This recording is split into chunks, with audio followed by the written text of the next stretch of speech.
우리가 이제 제가 지난주에는 우리 이태령 목사님 하셨고 지지난주에 십자가의 도를 했는데 우리 한 중간 정도 하고 이제 뒷부분이 나왔어요. 그래서 오늘은 이어서 십자가의 도 두 번째 말씀을 전하고자 하는데 우리가 오늘 이렇게 찬양하다 보면 이런 그 가사들이 있었어요. 내 평생 사는 동안 이 찬양을 하면서도 내 영혼아 주님을 송축하라 나오죠.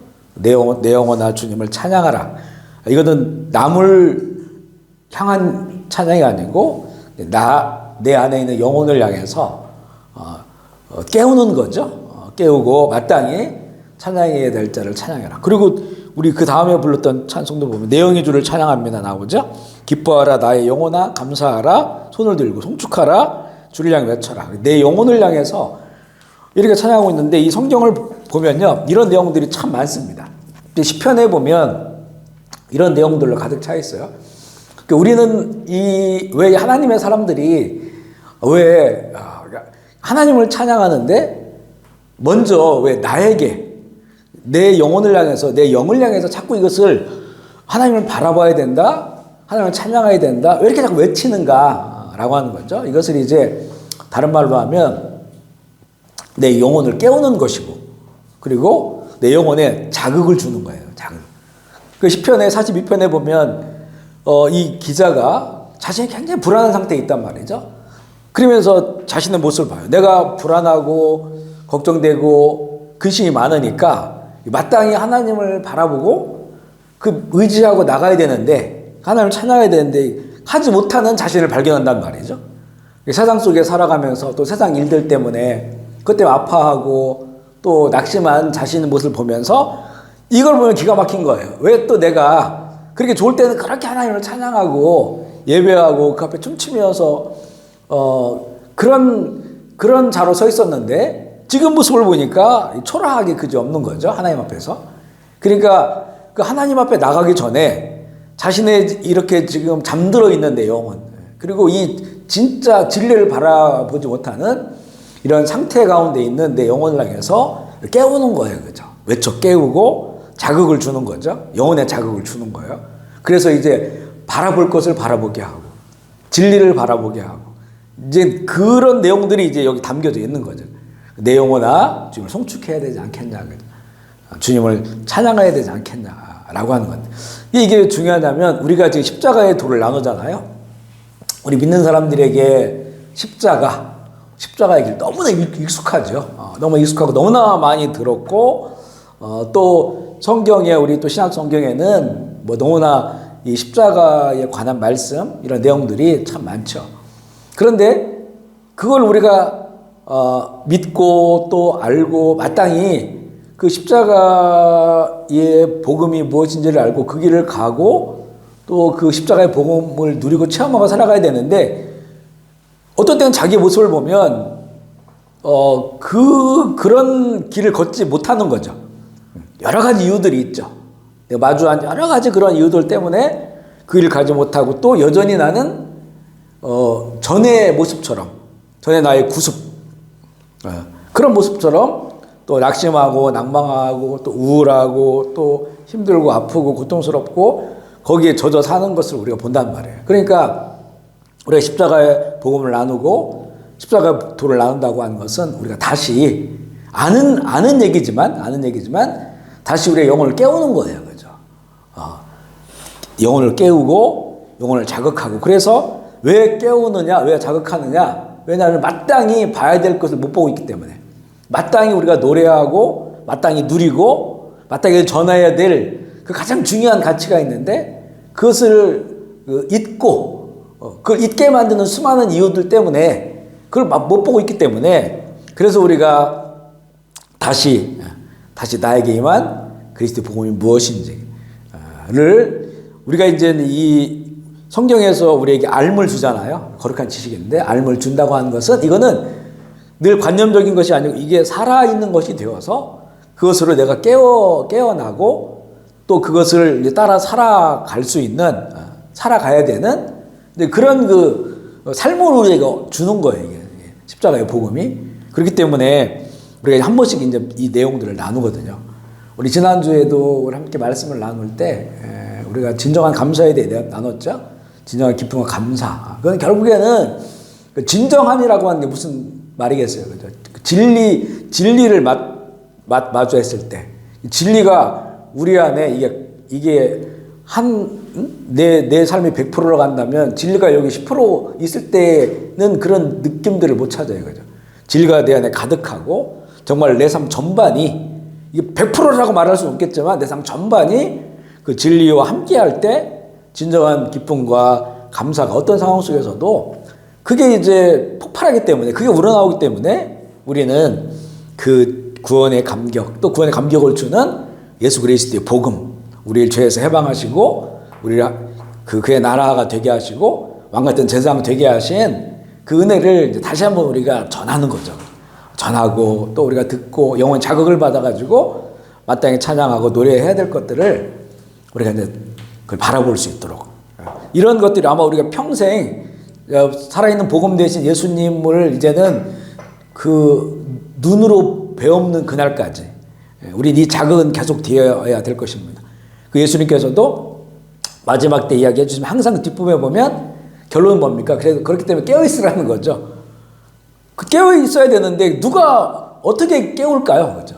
누가 나를 어떻게 깨울까요? 결국에는 예수 그리스도의 순수한 복음이 성경에도 계시된 이 순수한 복음만이 그 말씀이 또 우리에게 오신 성령님이 우리를 깨워주시는 거죠.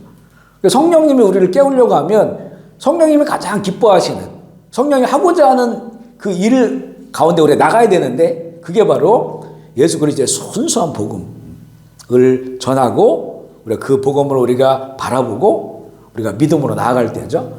저는 개인적으로 이 이야기를 여러 차례 하지만 이렇게 이제 예배를 드리거나 또 말씀 전하거나 하면 그때 막 그 몸에 진동이 아주 강력하게 올 때가 있다겠죠. 거의 뭐 모든 예배 시간에 진동이 오긴 오지만 더 강력하게 올 때가 있어요. 강력하게. 그 마음의 감동과 진동의 강동. 이때는 보면 정말 순수한 그리스도의 복음을 전할 때 순수한 예수 그리스도의 십자가 그분의 보혈 그분의 다시 오심 아주 군더더기 없는 그런 복음을 증거할 때 가장 이런 성령의 감동과 충만함과 이 진동들을 느끼거든요. 이 강도가 달라요. 그러면서 이제는 이게 수십 년 동안 반복되어지니까 이게 성령님께서 무엇을 제일 좋아하시는지 성령의 사역은 다양해요. 뭐 치유도 일어날 수 방언도 하게 하고 뭐 예언도 하고 여러 가지 있잖아요. 근데 그 가장 본질적인 성령님 사역 그게 바로 예수 그리스도의 복음이다. 복음. 그 순수한 복음이다. 아주 레디칼하다고 하죠. 예수 그리스도 피가 흐르는 레디칼한 그런 그 복음을 전할 때다라고 하는 것을 많이 경험하게 돼요. 그래서 우리가 지난번에 십자가의 도 첫 번째 걸 나눴는데 그 내용은 그 있어요. 뭐 이렇게 세부적인 건 다 뺐지만 굵직굵직한 내용은 있는데 우리 고린도전서 1장 18절을 다시 한번 읽어볼까요? 시작. 십자가의 도가 멸망당한 자들에게 미련한 것이요 하나님의 능력 아멘이시죠. 참 이 구절은 참 이 한 구절로 십자가의 도를 따라 살아가고자 하는 사람들에게 정말 소망과 힘을 주는 거예요. 십자가는 우리 예수 믿는 사람들도 싫어해 사실은. 예수 믿는 사람들이 십자가를 좋아하는 거는 예수님께서 십자가에 내 죄를 대신 짊어지고 죽으셔서 내가 그 믿을 때 구원받았다 여기까지는 좋아요. 그런데 결국에는 예수님이 그 십자가를 짊어지시고 죽으신 것은 이제 그게 첫 걸음을 띄신 거잖아요. 죄에 대한 승리, 죽음에 대한 승리로 그리고 부활로 나가게 하는 건데 그랬을 때 예수 그리스도를 영접한 믿는 모든 사람들이 이제 그 첫 걸음을 앞서가신 예수님을 따라가야 되는 거죠. 따라가. 그래 결국 이게 나의 십자가가 돼야 되거든요. 그 내가 십자가를 지는 거는 다 싫어요. 다른 사람이 십자가를 지는 것, 남이 십자가를 지는 것 이런 것들은 다 좋아하는데 내가 십자가를 지고 주님을 따라가는 것에 대해서는 거기 주저하게 되고 우리 아이들에게 야 네가 십자가를 져라라고 말하지도 않고 그렇게 가르치지 않고 그냥 세상 방식으로 살아갈 수 있도록 가르치고요. 십자가가 보면 안 믿는 사람들에게도 미련한 건데 예수 믿는 사람들에게도 이게 미련한 거예요. 그 길을 내가 간다는 것은. 그러니까 이게 온전하지 않은 거예요, 우리 믿음이. 예수님이 내 대신 십자가 져준 건 좋아. 그거 땡큐야. 근데 내가 그 십자를 지고 가는 거에 대해서는 불편한 거예요. 왜냐면 거기에 희생이 필요하고, 죽음 같은 희생이 필요하고, 그 끝없는 인내와 또 오래 참음과 나를 내어줌과 또 그 속에서 내가 모욕과 멸시와 천대와 이런 것들을 감수해야 되거든요, 사실은. 그 길을 가야만이 부활의 영광을 보고, 이건 뒤집어질 수 없는 진리예요. 부활이 있고 십자가가 있는 게 아니고 항상 십자가가 우선이에요. 십자가에서 내가 죽을 때 부활이 있는 거예요. 그죠? 아멘이시죠. 이 순서는 바뀔 수가 없어요. 근데 우리가 예수를 믿으면서 먼저 이걸 부활의 영광을 먼저 본다는 거예요. 이게. 왜냐면 부활에 얘기하면 싫어할 사람이 어디 있습니까? 그죠? 엄청난 그 영광이죠. 영광. 그런데 그 영광은 항상 이거는 우리의 삶의 결론으로 나타난 거예요. 이게요. 우리 믿음의 결론이고 삶의 결론만 나타나는데 우리 믿음과 삶은 뭐냐? 십자가를 지고 가는 거예요. 그게. 예수님이 이걸 좁은 길이라고 하고 가시밭길이라고 하고 세상으로부터 미움받는 길이라고 하고 용서하는 길이라고 하고, 그런데 그거는 싫어하거든요. 싫어해. 내 취향이 아니야. 지금 살아가는 이 시대적 정신이 아니야. 가치관이 아니야. 그죠? 또 가면 갈수록 우리 시대는 더 자기중심적으로 되잖아요. 아주 극심한 이기주의로 간다는 게 성경 얘기고 우리가 그걸 지금 보고 있잖아요. 극심한 이기주의가. 그러니까 이제 그대로 가니까 십자가를, 이런 시대 십자가를 말한다는 거는 예수 십자가는 말하는데 그 주님의 십자가를 내가 짊어지고 간다고 하는 거는 미련해 보이죠. 이게 미련한 것으로 느껴진다라고 하면 멸망당한 사람들이거든요. 이게 미련한 거다, 이게 수치스럽다, 부끄럽다, 나 이렇게 안 살아라고 하면 멸망의 길로 가는 거라니까, 이게. 그 보면 다 그 말씀, 십자가에 너가 멸망당하는 자들에게는 미련한 것처럼 보여요. 어리석고 바보 같잖아요. 근데 구원받는 우리에게는 하나님의 능력이라. 아멘이시죠. 이게 십자가가 하나님의 능력으로 내가 느껴져야 돼요. 그죠? 비록 나는 십자가 길을 걷지만, 그러나 이 길이 지금 눈에 보이는 세상 속에서는 미련하고 바보 같지만 이게 승리의 길이다. 여기에 능력이 있다. 세상을 구원하는 능력이 여기 있고, 또 내가 내 영혼이 가장 행복한 그 삶을 따라가는 그런 능력이 있다. 이번 주일날 우리 2부 예배 마치고 이제 밥을 먹을 때 우리 청년들하고 같이 앉아가지고 밥을 먹었어요. 근데 밥을 먹다가 청년들 그 나이가 보면 뭔가 이제 직업적으로 선택하고 해야 될 중요한 나이들이잖아요. 근데 그 밥을 먹다가 갑자기 그런 생각들이 들은 거예요. 그걸 좀 나눴는데, 그 이제 지금 우리 젊은 세대, 우리 자녀도 마찬가지죠. 뭔가를 선택 결정해야 되는데 이제는 어떤 것을 가장 그 관심, 어떤 걸 가장 우선순위에 놓고 그걸 결정할 수 있겠느냐, 그죠? 라는 거예요. 보통 뭐 우리가 일반적인 것은 다 뭐 직장을 선택하거나 또 어떤 그 직업을 구한다고 했을 때 보면 이제는 대부분 다 돈과 관련된 것들이 많죠, 그죠? 어떤 그런 것들, 보장성, 안전함, 이런 것들, 세상적인 가치예요. 그래서 이제 그런 얘기를 했어요. 우리가 저 뭐 좀 나이가 좀 먹었으니까 그런 말을 할 수도 있겠지만, 사실은 우리가 예수 그리스도와 살다 보면 어떤 것을 가장 그 중심에 놓게 되냐면 그 의미와 가치다. 뭔가를 선택할 때 의미와 가치. 근데 그 의미와 가치, 어떤 것에 대한 의미와 가치냐, 이거는 하나님 나라에 대한 의미와 가치다. 뭘 선택한다고 했을 때 이것이 돈벌이가 되느냐, 나에게 평안한 삶을 주느냐, 이거로 결정하면 이거 똑같다, 그냥 세상 사람 안 믿는 사람들이나. 근데 우리는 하나님 나라의 의미로 봐야 된다. 하나님 나라의 의미와 가치가, 예를 들어 두 가지의 것이 있을 때 이쪽으로 가면 돈을 더 많이 벌 수도 있고 또 더 안락하게 생활할 수 있는데 이쪽은 여기보단 못해요. 근데 이쪽이 하나님 나라의 가치와 의미에는 더 유익하다라고 했을 때 그런 얘기를 하는 거예요. 그래서 그러나 만약에 내가 그냥 세상의 가치를 쫓아 살아가고 여기에 가서 안락한 삶을 누리고 또 돈을 많이 모으고 하면 뭔가 이게 쌓이잖아요. 재정이 쌓여요. 근데 이거는 다 사라진다, 결국에는. 영원하지 않다.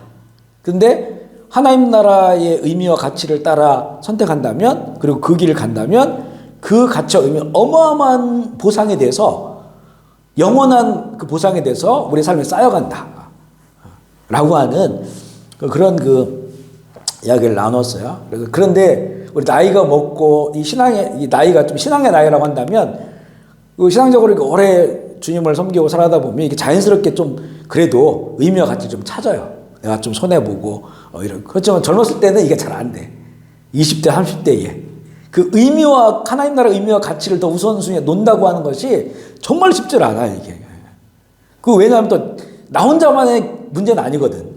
다 이제 우리 부모님이 원하는 게 있고, 주변에 보는 것도 있고, 또 젊었을 때 또 자녀들에 대한 것도 있고 하니까 쉽지 않거든요.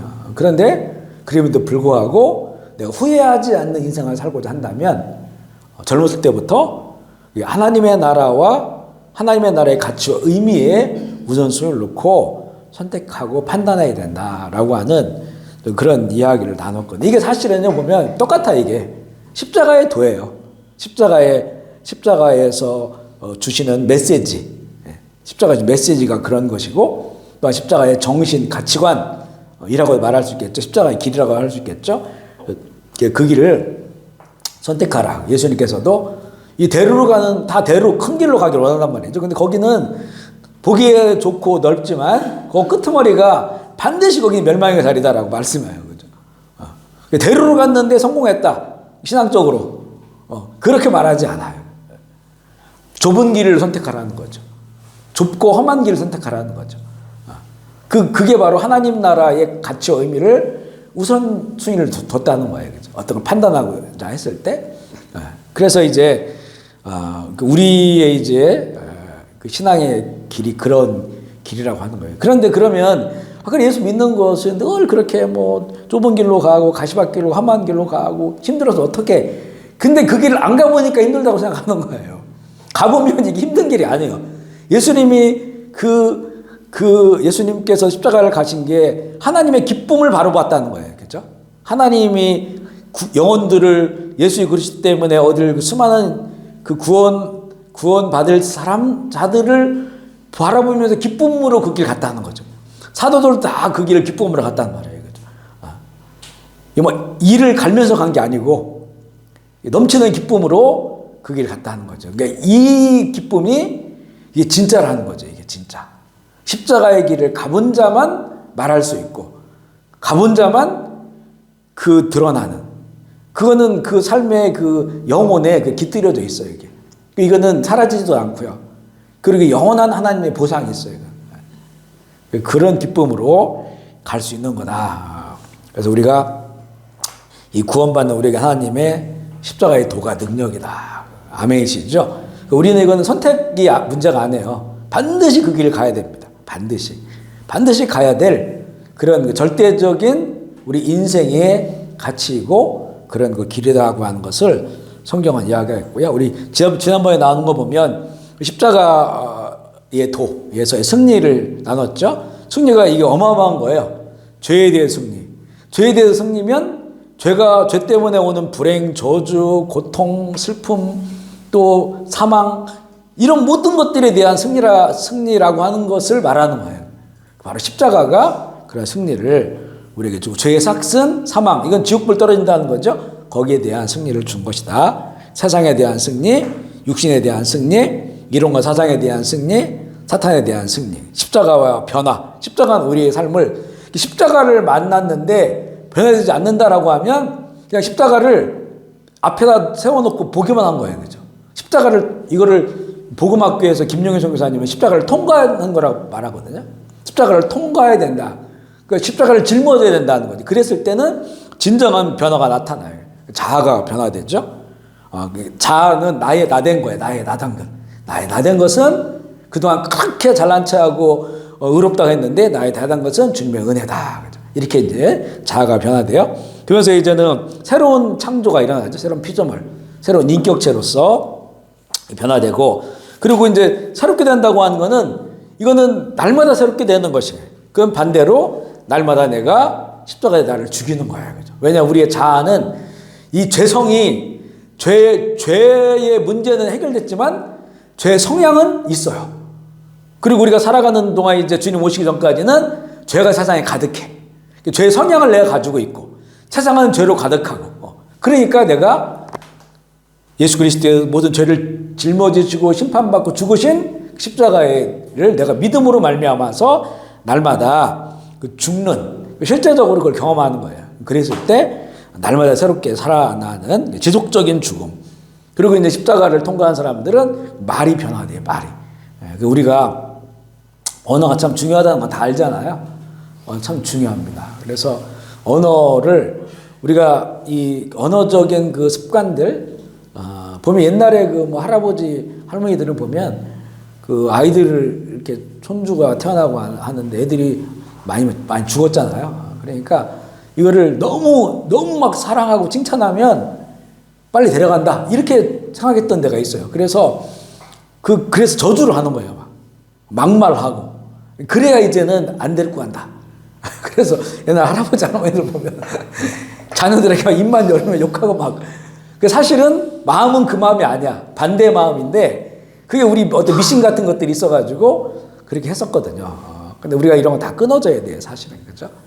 끊어져야 되고 우리가 이제 말이 변화되어서 정말 사랑의 언어를 쓰고 주님이 하신 그런 마음으로 우리가 언어를 사용해야 되는 말의 변화들이 일어난다는 것이고 십자가의 길은 정말 말 그대로 이거는 나의 죽음의 길이에요. 하늘의 미래를 이 땅에 떨어져 죽지 아니하면 하늘 그대로 하늘만 딱 살아남아. 나만 살아남아.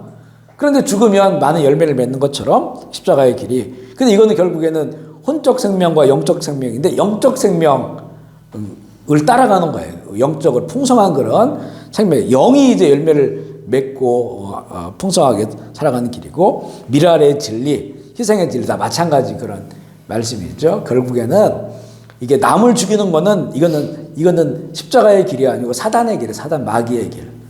나 살려고 남을 죽이는 것은 남을 살리기 위해서 나가 죽는 거예요.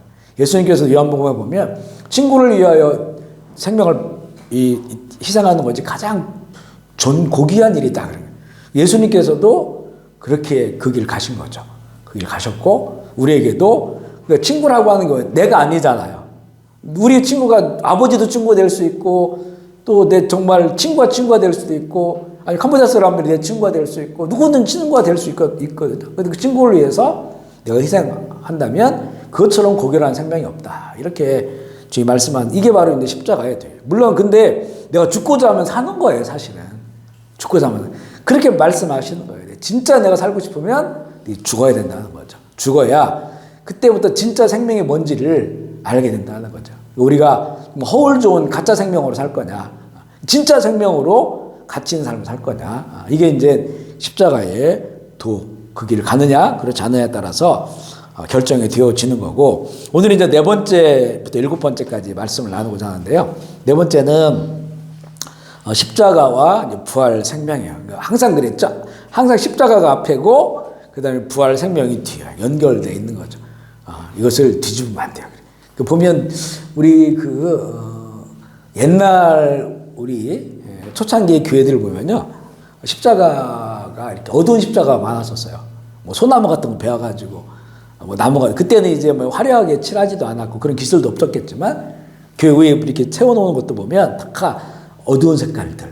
왜냐면 십자가 사실 그런 거거든요. 십자가가. 근데 이게 언제부터 이게 우리나라가 잘 살고 바뀌면서 이게 번쩍번쩍 빛나는 걸 받기 시작했어요. 그 뭐 이제 붉은 그런 이런 네온사인이 아니면 또 화려하고 그래서 어느 새로 진 큰 교회들 가보면 안에 막 십자가가 아주 막 화려한 이런 것들로 해놨잖아요. 원래 이제 십자가는 그 영광 이전에 이거는 죽음에 대한 우리의 신앙 고백적 상징이잖아요. 신앙 고백 상징. 그래서 이 십자가가 이렇게 화려하게 바뀌었다고 하는 것도 우리 한국 교회의 신앙적인 고백의 그 변화를 이렇게 볼 수가 있어요. 그래서 우리가 막 엄청 갑자기 세계에서 가장 가난한 나라에 있다가 잘 사는 나라로 바뀌었잖아요. 그러면 정말 우리 신앙적으로 우리가 먼저 바라봐야 될 것이 십자가에서의 희생, 죽음, 그리고 나의 십자가 이렇게 돼야 되는데 나중에 예수 믿고 뭐 교회들이 다 뭐 몇백억 건물로 막 교회를 짓고 또 잘 살게 되고 뭐 이렇게 되면서 피를 흘린 그 십자가를 그냥 넘어가서 영광스러운 십자가를 바라보게 되는 거죠. 그러면서 이제 우리가 세독화되고 또 그런 영향도 있는 것을 보게 됩니다. 십자가는 항상 십자가의 죽음. 그리고 이 부활의 생명은요, 이거는 우리가 하는 게 아니에요, 이거는. 십자가에서 완전히 죽을 때 하나님께서 부활시키는 거지, 영원 생명을 주시는 거지, 이거는 내가 어떤 걸 통해서 얻을 수 있는 게 아니에요, 부활은. 부활은 항상 죽음으로부터 시작된다는 거죠. 죽음으로부터. 십자가와 부활의 영광인데, 살리시는 영이에요. 로마서 6장 10절, 11절 읽어볼게요. 시작. 그가 죽으시면 죄에 대하여 단번에 죽으심이요 살아계심이라. 이와 같이 너희도 너희 자신을 죄에 대하여 죽은 자로 그리스도 예수 안에 하나님께 대하여는 살아있는 자로 여기시라. 아멘이시죠? 제가 이렇게 신앙 훈련을 하면서 이 구절을 굉장히 좋아했었어요. 특별히 여기서 하나님께 대하여 살아있는 자로 여길지어다, 이 말이 참 너무 좋았어요. 그러니까 그렇게 여기다라는 게 뭘까요? 여기다. 믿어라. 이거는 어쩌면 좀 식상해, 우리한테는. 믿어라라고 하는 거는. 여겨라라고 하는 건 그렇게 생각해라. 그렇게 인정해라. 그렇게 생각하고 살아라. 그렇게 받아들이고 살아라. 이거거든요. 그러니까 현실은 그렇지 않아도 내가 내 영혼이 십자가, 예수 그리스도의 십자가의 죽음에 대해서 그렇게 묵상하고 살아가라고 했을 때, 그러나 앞서 얘기한 것처럼 우리에게 죄성이 있고 죄악된 세상 가운데 오히려 살아가고 있고, 그러고 살아갔을 때 이거 여기 나온 것, 그가 죽으시면 죄에 대해 단번에 죽으시고 살아계시면 하나님에 대하여 살아계시고, 똑같이 예수님이 하신 이 일이지만 똑같이 내가 예수 그리스도와 함께 하나가 되었기 때문에 우리도 나 자신이 죄에 대해서는 죽은 자로. 근데 안 죽었단 말이에요. 안 죽었는데 죄에 대한 죽은 자로 여기고, 그리고 그리스도 예수 안에서 하나님에 대해서는 살아있는 자로 여겨라. 아멘이시죠? 그래 여기면서 살아가라는 거예요. 이게 우리에게 되게 중요한 그 거룩한 지식을 우리에게 주시는 거예요. 우리가 죄와 싸울 때, 죄가 우리 가운데 엄습해 올 때, 이때 나의 어떤 아이덴티티죠, 정체성, 나는 누구냐라고 했을 때, 나는 이미 믿음으로 예수 그리스도와 연합해서 하나가 되었는데, 그 첫 번째 믿음은 뭐냐면 내가 죽었다라는, 주님이 죽으실 때, 왜냐하면 내 죄를 짊어지고 죽으셨으니까 나도 그때 내 죄악된 나도 윤종철도 죽었고, 그리고 나는 그분의 부활을 믿는데 내가 그 부활을 믿음으로 주님과 연합해서 그리스도 내가 안에 있기 때문에 하나님에 대해 살아있는 자, 하나님의 자녀로서 이제는, 그러니까 죄인이었던 나는 죽고 하나님의 자녀인 나로 지금 내가 살아있다라고 늘 생각하며 살아라는 거죠. 생각하고 그렇게 인정하고 그렇게 여기면서 살아가라. 이 신앙적 고백이, 또 신앙적 지식이 우리에게 죄악된 세상 가운데 살아가는 우리들에게 강력한 힘을 줘요. 힘을 준다. 로마서는 그걸 굉장히 깊이 있게 우리에게 가르쳐 주거든요. 또 골로새서 2장 12절도 볼게요. 시작. 너희가 세례로 그리스도와 함께 장사되고 중자들 가운데서 그를 일으키신 하나님 역사를 믿음으로 말미암아 그 안에 함께 일으키심을. 아멘. 항상 이거는 앞뒤가 똑같죠. 항상 십자가가 먼저 죽음이.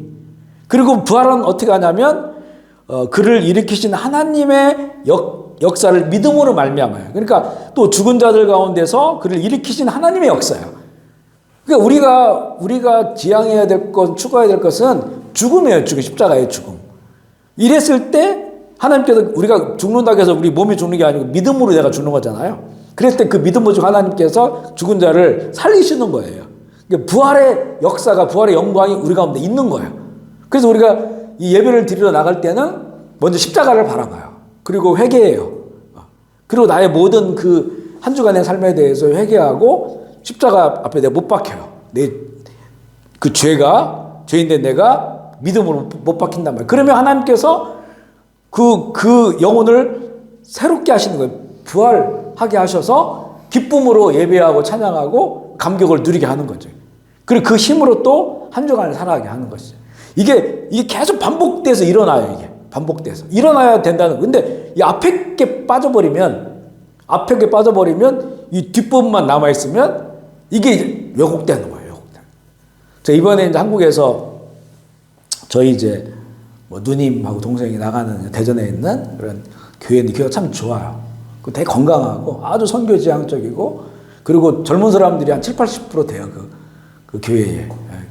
교회도 이번에 새로 건축하고 해서 큰 교회고 교인도 아마 수백 명, 1000명 가까이 되지 않을까 싶은데 그런데 이 그 모임 그 예배 가운데 젊은 사람들 정말 많아요. 예배대로 뜨겁고 열심히 선교하고 전도하고 기도 많이 하고 기적이 많죠. 근데 보면 이게 찬양을 이렇게 쭉 하는데 찬양을 하는데 그때 이제는 약간 이제 저 같은 경우에는 우리의 이런 것을 있어도 그럴 수도 있겠지만 그 너무 찬양이 이제 그런 거예요. 할 수 있다. 해보자. 그 예배가 시작됐거든요. 근데 그 이제 앞에 몇 개 찬양하잖아요. 할 수 있다. 해보자. 하면 된다. 이런 찬양들을 많이 하는 거예요. 그래서 이제 너무 세상이 이제 뭐 힘들고 어렵고 그리고 화이팅을 이렇게 좀 하는 부분이 필요하다.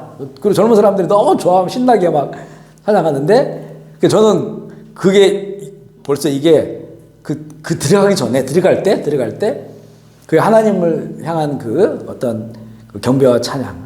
사실 할 수 있다. 사실 우리들이 한번 해보자는 거잖아요. 우리들이 해보자. 하나님을 향해 바라보고 또 이제 우리는 보면 항상 예배 가운데 이제 찬송도 뭐 십자가 보혈 찬송 항상 있잖아요. 그걸 이렇게 좀 지나갔으면 좋겠는데 물론 예배에서 각자가 할 수도 있죠. 그런 거에 대해서. 근데 이제 그렇게 하고 예배가 딱 시작되니까 이제 약간 그런 부분들에 대해서 뭔가 좀 부족함이 개인적으로 느껴지더라고요. 개인적으로. 물론 이제 그 일부 예배에는 젊은이들이 많고 뭐 2, 3부도 젊은이들이 대부분이긴 하지만 어른들이 또 이제 많이 오고 하니까 좀 다른지는 모르겠는데 전에도 이제 그걸 가봤더니 약간 그런 그 분위기였고 그래서 좀 그런 아쉬움이 좀 있었어요. 아쉬움. 우리는 그 화이팅 이전에 그 하나님의 우리의 속죄의 은혜, 대속의 은혜, 십자가의 사랑 이걸 이렇게 찬양하면서 그러면서 이제 우리의 죄 허물을 이렇게 뭘 그렇잖아요. 지성소가 있고 성소가 있고 지성소가 있잖아요. 문을 열고 성소로 들어가서 지성소로 들어가는. 이 지성소에는 거기는 이제 피를 뿌리는 것밖에 할 게 없어요. 다른 게 없어요. 그죠? 대제사장 1년에 한번 들어가서 잡아온 걸 피를 뿌리는 거예요. 그거면 그러면 속죄의 은혜가 임해요. 그죠? 그러고 그렇게 좀 갔으면 좋겠는데 이제 그런 부분에 대해서 어쩌면 뭐 그동안 우리가 이런 좀 습관이 돼서 그런 부분도 있겠지만 영적으로도 그 약간 아쉬움이 좀 느껴지는 그런 부분들이 있었어요. 항상 이게 바뀌면 안 된다. 우선순위가 바뀌면 안 된다라고 하는 것을 볼 수 있고 이게 또 십자가와 부활 생명인데 부활 생명에 있어서 이게 이제 이건 거의 동시적으로 일어나거든요.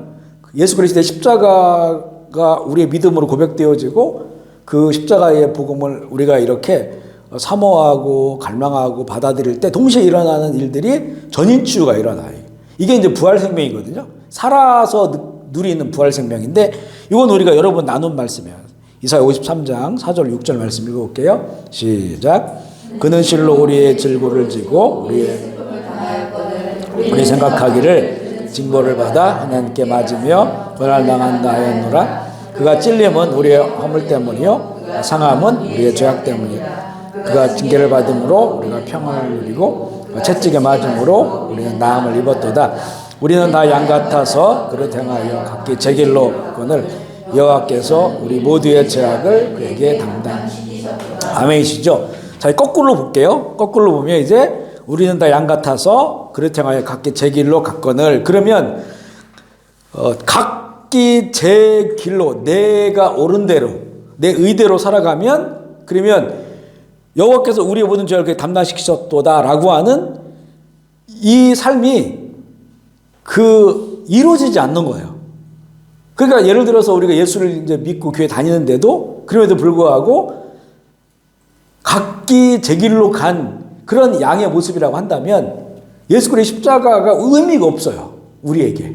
그러니까 전혀 치료가 일어나지 않는 거예요. 그러니까 교회 다니면서도 자기 하고 싶은 대로 또 내가 그동안 살았던 방식으로 내 의대로 이 각기 제각기로 간 이 양들 때문에 예수님께서 그들의 죄를 담당하셨는데 그것을 믿고 신앙생활을 함에도 불구하고 여전히 각기 제각기로 가고 있다면 그러면 이게 의미가 없다는 거죠. 그러면서 이제는 잘 앞으로 가보면 그는 실로 우리의 질고를 지고 우리의 슬픔을 당하였다. 그러니까 예수님께서 대신 담당하는 것은 슬픔이라고 표현을 해요. 이거는 예수님이 오시기 전에 700년 전에 예언된 건데, 그 슬픔이, 여기서 슬픔은 애통함이 아니고 이제 고통에 대한 슬픔이죠. 우리의 모든 아픔과 질병과 상처와 고통, 이런 모든 죄로부터 파생된 그런 그 슬픔에 대한, 그 결국에는 지옥불에 떨어지게 될 수밖에 없는 슬픔에 대한 그것을 담당하셔 이 땅 가운데 오신 것이고, 그런데 이제 그러면 예수님께서 우리 대신 이걸 짊어졌잖아요. 그리고 내가 예수 그리스도 담당하신 그 죄사함의 은혜가 내 안에 있다고 한다면, 그러면 우리는 어떻게 바뀌겠어요? 그죠? 이 슬픔을 따라 살아가지 않는 거죠. 이 슬픔이 우리 가운데 삶의 가장 중요한 부분에 있으면 안 되겠죠. 죄 때문에 오는 슬픔. 그러니까 죄는 모든 고통이나 모든 것들의 원인이 된단 말이에요. 모든 아픔의 원인이 되고, 그런데 예수님께서 그걸 짊어지셨다라고 했을 때, 그리고 그 효력이 나에게, 믿음으로 말미암아 나에게 왔다라고 했으면, 이 슬픔은 우리에게서 최소한 내 삶의 메인은 돼서는 안 되죠, 이게. 그리고 슬픔의 반대로 이제는 기쁨이 있어야 되죠. 그러면 그것을 이제 우리는 구원받았다라고 얘기를 하는 거죠. 모든 이런 죄에 대한 그 영향력, 슬픔을 떠나가고 예수 그리스도 그 죄를 담당하셨으니까, 그러면 이제 나에게 그 내 영혼이 소생되어지고, 그리고 나의 그 생명과 주님 주신 생명과 생명 풍성함, 이걸 이제 성경은 성령 안에서 기쁨과 희락과 이런 거라고 얘기해요. 그 즐겁고 기쁘고 행복하고 이런 거란 말이죠. 이게 이제는 구원받은 자의 삶 속에 주요한 그런 그 삶이 되어야 된다는 거지. 이게 열매가 없다면 이건 뭔가 이상한 거죠. 그런데 여기 보면 그게 나와요. 그러면서 이제 어떻게 전인 치유가 일어나냐? 이걸 부활 생명이라고 한다면, 그가 찔렸다고 하는 건 이제 뭐 가시관에 찔리고 창으로 찔리는 거죠. 우리의 허물은 신스예요, 신스. 죄들이에요, 죄들. 죄들이고 길티이고, 그가 상함은 우리의 죄악 때문이라. 그러니까 여기에 죄와 허물이 나오죠. 그가 찔리고 상한다고 하는 거는 이 오렌지를 꽉 짜는 것 같은 그런 표현의 얘기예요. 그 예수님의 몸을 꽉 짜서 피가 다 흘러 내려왔잖아요. 그러니까 그분이 찔려야 피가 나오죠. 그러니까 그가 찔리셨어요. 구멍이 뻥뻥 뚫렸고, 또 그 상한 게 확 눌렀어요. 그러니까 피가 다 쏟아졌어요. 이렇게 예수님께서 피를 다 쏟으신 것은 너의 죄 때문이야. 그 죄는 죄의 근원 신이고요. 허물은 신스예요. 죄들. 그러니까 죄 때문에 발생하는 그 수많은 일들, 사건들, 살인, 거짓말, 미움, 이런 모든 것들이 다 신스고요. 신은 이제 죄의 근원을 말하는 거죠. 그러니까 예수님께서 몸에 상처가 나고 피가 다 쏟아진 것은 너의 죄 때문에. 그럼 이게 어디에 우리가 부활 생명을 주냐면요, 영적 생명을 주. 영적 생명. 왜냐하면 우리의 영이 하나님과 단절되어 있다고 하는 건 이 죄 때문에 그렇거든요. 그러니까 예수님의 그 찔림과 상함이 피를 다 쏟으신 것 때문에 우리가 그것을 우리의 그 믿음으로 말미암아서 우리의 영이 하나님을 만나고 하나님 은혜를 누릴 수 있는 게 영적 부활 생명에 관련된 것이고, 그리고 이제 그 다음에 보면 그가 징계를 받음으로 우리는 평화를 누리고, 징계는 심판받은 거죠. 십자가에서 예수님이 달려 죽으신 것은, 피를 다 쏟고 죽으신 것은 심판받은 거예요. 하나님의 진노. 하나님은 죄에 대해서 진노하셔요. 봐주는 게 없어요. 그런데 봐주는 게 없는데, 그럼 우리 모든 사람이 죄인이니까 우리 아무도 봐줄 수가 없어요. 다 죽어야 되지만 하나님이 사랑이시기 때문에 대신 예수님을 십자가에 못 박아서 십자가에 심판하신 거죠. 하늘이 막 어두워졌잖아요. 심판하신 거예요. 그 심판받은 것으로 인하여 우리가 평화를 누리는 거예요. 우리 평화는 어디서 느끼는 평화인가요? 마음으로 느끼는 거죠. 마음. 우리의 정신과 마음이, 평안하다. 똑같아요, 상황은. 근데 어느 날 평안이 느껴져요. 그죠? 바뀐 게 하나도 없는데. 그래, 이 평화는 혼적인 부활이에요, 혼적 부활. 우리 예수님 잘 믿으면 정말 우리 혼이 부활 생명을 얻는데, 가장 중요한 여기 평안이 있어요. 평안이 있으니까 기쁨이 있고 감사가 있는 거죠. 그래서 부활하신 예수님께서 자기 못 박힌 손을 보여주면서 뭐라고 합니까? 너에게 평강이 있을지어다. 평강이 있을, 이거 몇 번 얘기하잖아요, 제자들에게. 왜냐하면 이 사람들 지금 불안하거든. 예수님 부활하시고 이제 다 징계를 대신 받으셨으니까 너가 평강이 있을지어다. 그럼 거기에 평강이 임하는 거예요. 그죠? 샬롬이 나와요. 그 혼적인 그런 그 부활 생명이죠. 그러고 나서 이제 그 채찍에 맞음으로 우리가 나음을 받았도다. 채찍은 어디에 맞았냐면 몸에 맞았어요. 몸에. 예수님 몸에 다 찢겨졌어요. 근데 이 채찍이 맞은 게 우리가 아파야 될 것을 대신 짊어진 거예요. 이게 나음을 입었도다. 그러니까 육체가 회복되는 거예요. 육체가 회복돼. 그래서 이제는 여기 보면 이제 영적 부활 생명, 혼적 부활 생명, 몸의 부활 생명. 물론 우리의 몸은 나이 먹으면 쇠약해져요. 병 들어가요. 이게 바뀌어지는 것은 아니지만, 하지만 우리의 몸도 그리스도 예수 안에서 우리 사명을 감당할 수 있을 때까지 얼마든지 건강하게 살아갈 수 있다는 거죠. 병 들어도 그 일을 감당할 수 있도록 우리의 몸에 힘을 주시는 거예요. 그죠? 우리가 그래도 그거 많이 예어로 나오죠. 사도 바울이 평생 질병을 가지고 있었단 말이에요. 그런데 그걸 가지고 이 어마어마한 일을 감당했어요. 그러니까 육신의 그 부활의 생명이 깃든 거예요. 그죠? 하영도 목사님 같은 경우 평생 간 때문에 나중에는 몇 년 동안 날마다 투석하고 그래 살았거든요. 근데도 그 어마어마한 일들을 하셨어요. 그죠? 한 사람이 대한민국 목회자로서 할 수 있는 그런 일을 비교해 보면 정말 어마어마한 일을 그 질병을 짊어지신 그 몸을 가지고 했단 말이죠. 그러니까 그 질병 자체가 없는 게 아니고 그럼에도 불구하고 사명을 감당할 수 있도록 우리의 몸을 그 부활 생명이 함께하고 있는 거예요. 그죠? 아멘이시죠? 그래서 이게 영과 혼과 몸에 대해서. 근데 내가 질병 때문에 아파서 무슨 일을 못해! 이러면 이제 몸이 무너져 버린 거예요. 그게. 무너져 버린 거예요. 이 질병이 있음에도 불구하고 사명이 남아있으니까 그걸 감당할 수 있는 그런 몸의 그 상태죠. 영과 혼과 몸은 분리될 수 있는 것이 아니기 때문에 영의 부활 생명, 혼의 부활 생명 이게 명확하면 우리 몸이 거기 따라와요. 할 수 있어요. 할 수 있게 된다는 말이죠. 이거를 이제는 전인 치유다. 이게 이제 결국 예수 그리스도의 십자가를 온전히 믿고 받아들이며 그 길을 걷는 자에게 주시는 이게 부활 생명이에요. 전인 치유. 저는 옛날에 전인 치유에 관한 것들이 되게 뭐 경험도 잘 안 됐고 그리고 되게 무지했었거든요. 근데 이렇게 이제 신앙생활 하면서 또 십자가의 이런 복음을 좀 체험하고 누리면서 이걸 되게 많이 깨닫게 돼요. 영이 되게 보면 영혼이 우리가 맞닿아 있다. 영혼 몸이 다 맞닿아 있지만 영혼이 그냥 영혼이 즐겁고 영혼이 평안하고 그죠. 그리고 거기에 기쁨이 있고 감사가 있고 이걸 참 많이 느껴요. 어떤 상황 속에서도. 그러니까 몸이 이렇게 따라와요. 그게. 저도 보면 몸이 막 나이 먹으니까 뭐 노안도 있죠. 뭐 혈압약도 먹고 있죠. 콜레스테롤 뭐 이런 것도 먹고 있죠. 그런데 이게 별로 그렇게 이것이 신경이 하나도 안 쓰이는 거죠. 이게 주장할 수가 없는 거예요. 제 치아도 이거 지금 열 몇 개 임플란트 했어요. 45대부터 막 이 뼈가 녹아가지고 빠지기 시작해가지고 관리를 못하고 막 이러다 보니까. 근데 이게 뭔가를 이렇게 사람을 이렇게 할 수가 없는 영혼을 병들게 하지 못하는 그걸 참 많이 느껴요. 그러면서 이게 전인치구나. 그래서 저희가 뭐 새벽기도 때 막 더러운 질병 떠나갈지어다, 악한 사단의 마귀 떠나갈지어다, 주일날도 하는 게 있잖아요. 왜냐하면 이게 우리가 십자가의 복음만에 온전히 섰을 때 전인치유가 일어나기 때문에 그래요. 전인치유가. 가장 중요한 거는 영혼이 건강해져. 영혼이 건강해지면 몸이 부족하고 약해도 이걸 이겨낼 수가 있어요. 그죠? 이겨낼 수가 있다. 물론 몸도 우리가 잘 관리하고 해야 되죠. 그죠? 주님 오시는 그날까지는. 그러니까 전인치유, 이게 부활 생명으로 주신다. 세 번째는 이제는 자기 부인, 참주인 회복. 이것도 이제는 자기 부인은 십자가예요. 근데 참주인 회복되는 건 부활 영광이에요. 이게. 마가복음 8장 34절 읽어볼게요. 시작. 무리와 제자들을 불러 이르시되 누구든지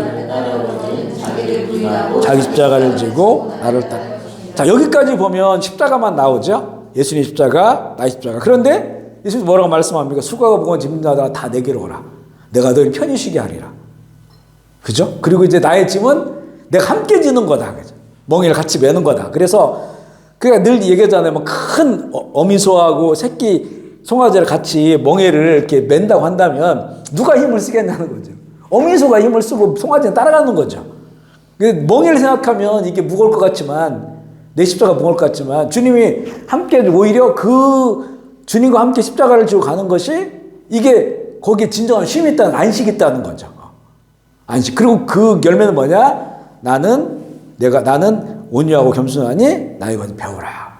사람이 온유해지고 겸손해져. 온유해지고 겸손해지면 사람 그 인격이 굉장히 우리 평안을 주는 거예요, 그죠? 겸손은 낮은 거고 온유한 건 따뜻한 마음이잖아요. 그런 마음을 우리가 십자가를 지며 걷는 길이 그걸 배운단 말이에요. 그리고 그걸 얻는단 말이죠. 그러면 별로 세상 어려울 거 없어요, 그죠? 자꾸 이게 우리가 높아지니까 일이 힘든 거예요, 이게. 높아지니까, 그죠? 그래서 이런 그 십자가가 있으면 이건 부활의 영광, 부활의 생명이 우리 이거는 약속으로 우리에게 주시는 거다. 아멘이시죠? 네 번째는 목박음과 새로운 삶. 우리 갈라디아 5장 24절 읽어보겠습니다. 시작. 그리스도 예수의 사람들은 육체와 함께 정욕과 탐심을 십자가에 못 박았느니라. 같은 내용인데 골로새서 3장 5절 시작. 그러므로 땅에 있는 지체를 죽이라. 음란과 부정과 사욕과 정욕과 탐심이니 탐심은 우상 숭배니라. 이런 그 모든 말씀들이 보면 사실 사도 바울의 그 서신에 있는 우리 성경 내용이지만 이거는 사실 사도 바울의 경험이기도 해요. 어떻게 우리가 이제 끊임없이 솟아나는 우리 안에 있는 이 죄성들이 십자가의 승리가 이 죄에 대한 승리잖아요. 그것을 십자가에 우리가 끊임없이 이게 솟아 올라오니까 끊임없이 못 박는 거죠.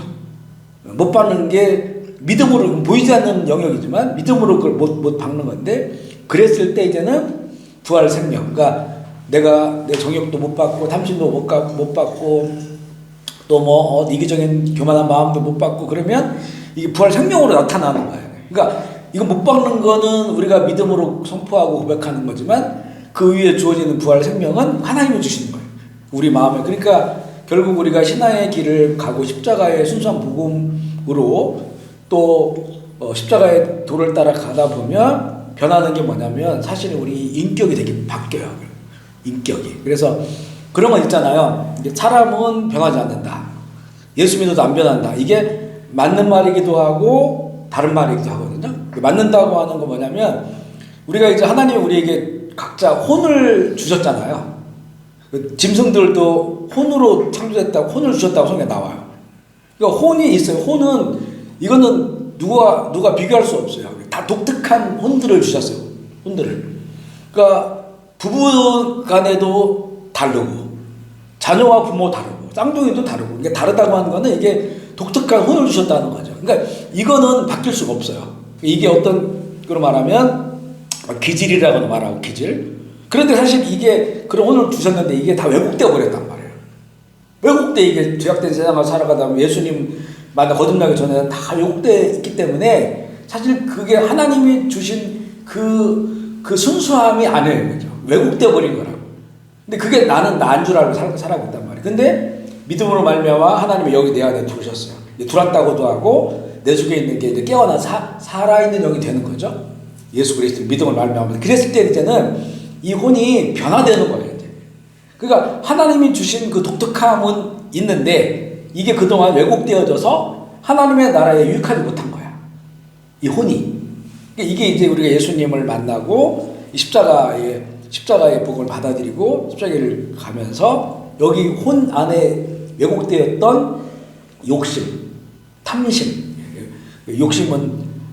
탐심은 가지고 싶은 마음이고 욕심은 더 가지고 싶은 마음이고 또 정욕 이런 모든 것들이 다 죄악 가운데 왜곡되어 있었던 것들이 회복되는 게 사실은 변화되는 거예요. 그죠? 회복이 원래 하나님의 형상으로 돌아가는 거. 하나님의 그 영이 있어야 되거든요. 돌아가기 위해서는 하나님의 영이 우리한테 다시 살아났기 때문에 그걸 통해서 변화가 일어나는 거죠. 그러니까 사람은 안 바뀐다. 이게 이제 하나님 우리에게 주신 그 혼, 그 독특한 이게 사라지진 않아요. 이건 안 바뀐다 맞아. 근데 여기서 왜곡됐던 것들은 다 회복돼. 거기서 예를 들어 하나님의 영이 나에게 들어오셨을 때, 나를 지배했을 때 나에게 주신 것 중에 좋은 거 있잖아요. 좋은 거. 좋은 거는 또 활성화되고 나쁜 거는 제거되고. 근데 그 작업을 어떻게 해야 되냐? 십자가에서 그 작업을 해야 된다는 거죠. 십자가는 죽음이잖아요. 나의 죽음이에요. 예수님 죽음 동시에 나의 죽음. 그러니까 십자가에 못 박으라고 말해요. 못 박으라. 그러니까 내 안에 있는 그런 욕망들, 욕심들, 하나님부터 오지 않는 이런 마음들, 이런 것들을 계속 십자가에 못 박으면, 그러면 우리가 할 수 있는 건 못 박는 거야. 죽는 거야. 그럼 하나님은 어떻게 하시냐면 거기에다가 좋은 것으로 심어주셔요. 그죠? 그 변화가 일어나는 거죠. 내 기질 가운데 좋은 기질을, 그런 거 있잖아요. 막 가수들이 옛날에는 예수 믿기 전에 가수 그거 가지고 막 이제 노래 부르고 돈 벌고 또 그거 가지고 뭐 자기 맘대로 쓰고 막 하다가 예수 믿으면 그걸로 하나님 찬양하잖아요. 그죠? 찬양하다. 그렇게 똑같이 이 사람들 호는 노래를 잘하는 사람으로 하나님께서 만드셨어. 또 그걸 막 개발했어. 더 잘하죠? 근데 이게 예수님 만나니까 하나님을 찬양하는 입술로 바뀌어버려요. 그죠? 그렇게 된다는 거예요. 이제 그래서 그러니까 사람 안 변한다. 이게 맞는 말일 수도 있고 또 다를 수도 있고. 그렇지만 분명히 십자가 복음 안에서는 변화가 일어난다는 거죠. 예. 나의 좋은 면은 더 활성화되고 버려야 될 것들은 제거돼서 하나님 기뻐하시는 그런 성품으로 바뀌는 거예요. 그게 이제 신의 성품, 그리스도의 성품으로 바뀐다. 이게 못 박았을 때 그런 변화된 삶, 새로운 삶이 있는 거다. 결국에는 우리의 변화라고 하는 거는 사실은 내가 스스로 변화되는 게 아니에요. 내가 할 수 있는 거는 못 박는 거야. 그래 거기에 부활 생명을 하나님 주시기 때문에 그래도 변화가 일어나는 거예요. 기적 같은 변화가 일어나죠. 그런 내용이고요. 다섯 번째는 이제 큰 주제로 다섯 번째예요. 십자가와 화목. 원래는 십자가 통일인데 통일이라는 말이 좀 우리에게 의미하는 이미지가 있어서 십자가 화목이라는 말이 뭐 통일 이런 의미를 하나됨을 말하는 겁니다. 십자가는 하나 되게 한다. 에베소 1장 10절 말씀 볼게요. 시작. 하늘에 있는 것이나 땅에 있는 것이나 그리스도 안에서 형제되려 하라. 아멘이시죠. 이 구절이 굉장히 놀라운 게 여기 보면 우리가 예수 그리스도 안에 십자가로 변화되면 이게 땅에 있는 것이 하나 된다 이렇게만 말하진 않아요.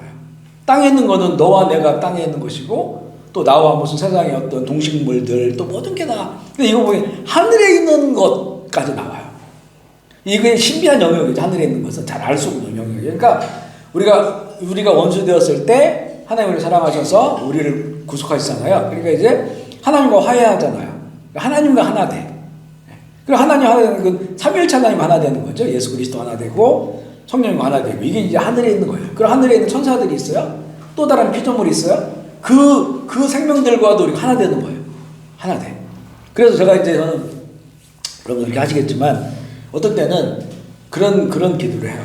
저희 주일날 예배 시간은 뭐 항상 예배 준비할 때 그기도 하지만 왜냐면 그게 전에 그런 것들이 이제 사실 영적으로 느껴졌기 때문에 예배를 드리면 정말 큰 천사들이 있잖아요. 하늘에 낮다 있는 큰 천사들이 함께 성가대 찬양하면 찬양같이 훌륭고 찬양하고 우리 찬양할 때 찬양하고 막 큰 기둥처럼 지켜주시는 분 많이 느꼈단 말이죠. 그러니까 이제 그게 기도가 되는 거예요. 하나님 오늘 예배 드릴 때 하나님 옷자락을 덮어주시고 천사들이 우리를 지킬 수 있도록. 왜냐하면 천사들은 하나님이 이렇게 뭐라 할까요? 이렇게 하나님께 순종하는 그런 직임을 가지고 있잖아요. 그러니까 그분 천사들을 통해서 우리를 사방에 지켜줘서 악한 것을 틈타지 못하게 해달라고 이렇게 기도를 해요. 우리와 함께 천사들이 예배 드릴 수 있게 해달라고. 왜냐하면 그런 것들이 느껴지니까 그 기도가 된단 말이죠. 그러니까 이게 보면 천사가 우리 함께하고 하늘의 존재들이에요. 우리가 하나 되는 거죠. 하나님의 자녀들과 함께. 그런 것들처럼 여기 보면 예수 그리스도 안에서 우리가 하늘에 있는 것들이나 땅에 있는 것들이 다 그리스도 안에 통일되게 한다. 하나가 되게 한다. 그러니까 예를 들면 너도 성령 충만하고 나도 성령 충만하고 너도 예수 그리스도로 우리끼리 이게 분열될 게 없어요. 그러니까 사실 본질적으로 교회는 분열돼서는 안 되는 거예요. 사실은 진짜 교회라고 한다면. 근데 분열이 되는 것은 예를 들어서 이렇게 정치 세력에 의해서 흩어지는 것과 분열되는 건 달라요. 그러니까 예루살렘에서 모여 있었던 그 성령 충만받고 예루살렘 복음을 전하다가 흩어지잖아요. 핍박이 시작되면서 사마리아도 가고 국경이 아니라 다른 지역도 가서 복음을 전하잖아요. 그래도 교회가 성장하잖아요. 부흥하고. 이렇게 그 하나님의 계획에 의해서 흩어지는 것이 아니고 하나 돼야 되는데 분열되는 것들이 훨씬 더 많죠. 우리가 지금 그 교회 안에 볼 수 있는 것들이. 근데 이거는 결국에는 뭔가 그 안에 물론 이제 예수 그리스도의 십자가의 길을 걷는 사람도 있지만 그렇지 않은 사람도 많다는 거예요. 그러니까 다 자기 주장하고 자기 뜻 내세우고, 왜냐하면 자기 주장 자기 뜻 없는 사람이 어디 있습니까? 그죠? 그런데 성령이 우리 안에 임하니까 하나님의 뜻만 더 커지잖아요. 내 뜻을 내려놓을 수 있잖아요. 거기 내려놓고 하나님의 뜻을 바라보니까 이게 하나 된다고 해요. 어른도 있고 애들도 있지만 이게 하나 된단 말이에요. 통일된다는 거죠. 이게 이제 본질적 교회의 모습이에요. 이게.